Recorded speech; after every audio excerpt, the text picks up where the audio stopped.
So today, Easy Genie has a very special episode featuring Dimitri Prica, who is a heraldic artist, and we're at the International Congress of Genealogical and Heraldic Studies, and Dimitri's table happened to be located right next to Easy Genie's table. And I had a chance to talk with him and talk about some of the fascinating art that he's been working on. He has many examples here. And I was hoping that Dimitri could kind of share a little bit about your journey and also kind of what the journey is for people who are interested in getting a coat of arms or a shield or something drawn for them. Absolutely. Thank you for asking. It's been a pleasure meeting you as well and having you as a table neighbor. So when people come to me, oftentimes there's two cases. Either they will already be bearing arms, whether they've assumed them or they've been granted by their jurisdictions. The most famous ones, of course, are the ones in England and Scotland. Right. But oftentimes in different parts of the world, people will assume a coat of arms and say, I now bear these arms, decide for themselves. And then sometimes these people want to go to heraldic artists and have them drawn in different styles. Right. You can see I do a couple of different styles myself, where some of it is a little more textured, some of it is more flat colored, some of it's just off the wall, whatever I'm being asked to do. And so very often people will come to me with a fully written out blazon.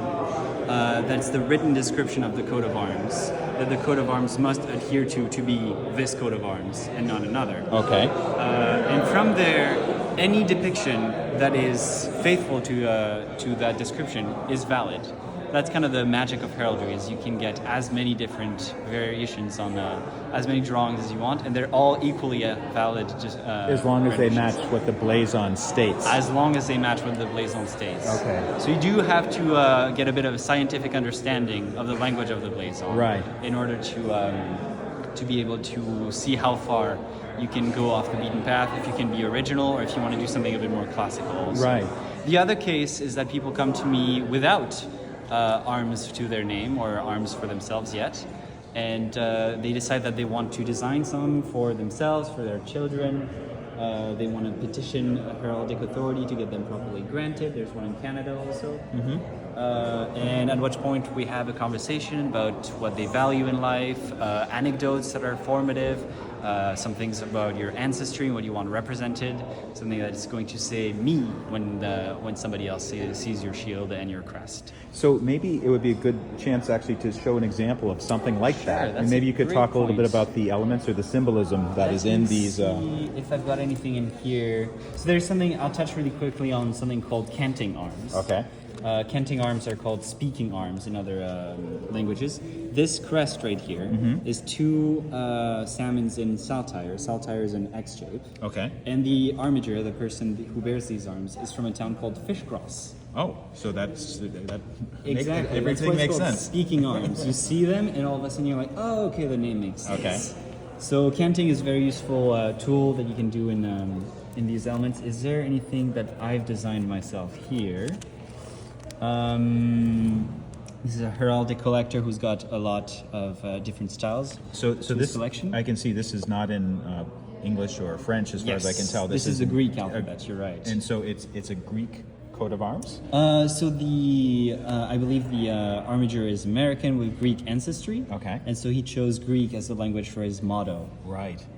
That often is paired. Oftentimes you'll see mottos on scrolls like this, hanging at the bottom of an achievement of arms. A full achievement is what it's called when you've got the full Monty. Right. And what I like to do is take the text off of the scroll and just kind of play around with it, make frames out of it, and make the things make sense. Like sometimes kind of break it up into different parts. Is this the same one that we just saw on the other page? Oh no, that's a very different one. Okay. That's a France. I can tell you a little bit about it. Okay. He's an electrical engineer, so you can see there's a small lightning flash there in the beak. Oh, that's cool. Of that crow, and also I think this is a nod to his Portuguese and navigational ancestors. Right. So the astrolabe here is a nod to this. Then I think when he was designing the arms that he ended up assuming, he was concerned with issues of duality, a bit of a memento mori kind of vibe. So we ended up with a coat of arms that's quite simple, quite low in colors, right? Even though heraldry is a very colorful art form in general. And he ended up with a tree on which on both sides it is called eradicated. That doesn't mean that it's been suppressed or killed off or anything. It just means that the radices, the roots are showing. Oh, okay. So it's a tree eradicated, and on this side it's also blasted, which means all of the leaves have fallen off. Okay. So you've got this sort of duality of the fruitful side of life, and also the end of life in the cycle between the two. Okay, so this is actually pretty deep symbolism and very personal for this person. That's true, but as you saw, like fish cross, right? It doesn't have to be nearly that deep, right? Sometimes. But it also, I imagine, this requires several rounds going back and forth with the client. Indeed, yeah. So usually in the design process, I don't mean to speak for everyone who ever designs arms. Right. The heralds themselves go through several rounds, show you several options. I also try and have an in-depth conversation with my clients when they come to me for heraldic design. And then I also try to make sure I get an idea for their style and their aesthetic. Like, what do they like really baroque, really ornate things? And in general, heraldry is best when it is at its simplest, when it can be summarized, it can be memorized easily. But of course, sometimes you have details that sneak in. You've got peculiarities from where the armature calls home, and things like this. So yeah, it's something you want to get kind of close to a client when you're designing something so deeply personal. Right, but at the same time, I mean, you said ideally it should be easy to understand, but sometimes Exactly. things will require explanation, and sometimes that's actually a reason to get to talk to people. Yeah, like, it's a fascinating thing what here. does this mean here, or why is the crow holding a lightning bolt in its mouth? Exactly, and these are conversation starters. The great thing with heraldry is it also is really easily declined in different places. So you can use it for stationery, even though letter writing is not really a pastime for many of us anymore.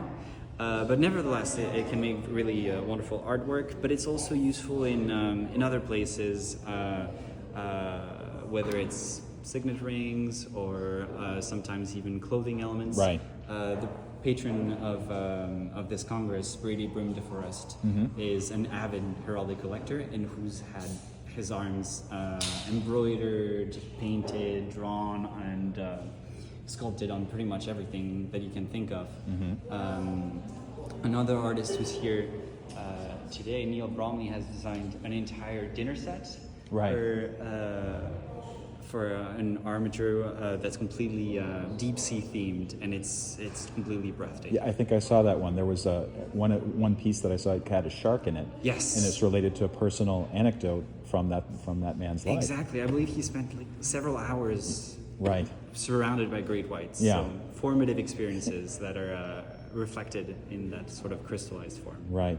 So Dimitri, how do people find out more about your artwork and see samples? So the best thing that you can do is go straight to my website, which is dprica.com. Okay. So dprica.com.